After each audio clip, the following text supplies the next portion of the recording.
Welcome to Penrose Learning, where we make understanding easy. You start by protecting your data and eliminating accessories that cause pressure. Back up now and make sure battery is at least half charged. Next, remove the case and any screen protector. Then wipe the frame and screen edges to remove dirt and debris that trigger false touches. Once done, reboot into safe mode to rule out third-party apps. This lets you see whether the problem is hardware or software without guessing. You now perform targeted diagnostics. Run the touchscreen test or dial test codes to map problematic zones so you know where the ghost touch occurs. If zones are erratic, uninstall recent apps and apply any pending MIUI updates to fix software glitches. Sometimes an app or patch causes phantom input.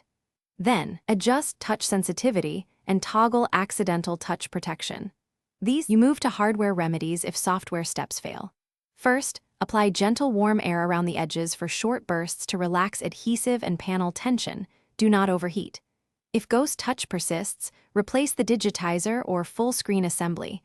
That often resolves worn or delaminated touch layers.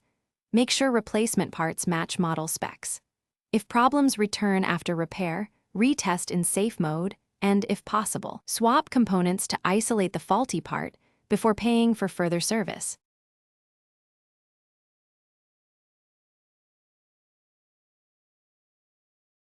Thanks for watching. If this was helpful, leave a like and consider subscribing. See you next time.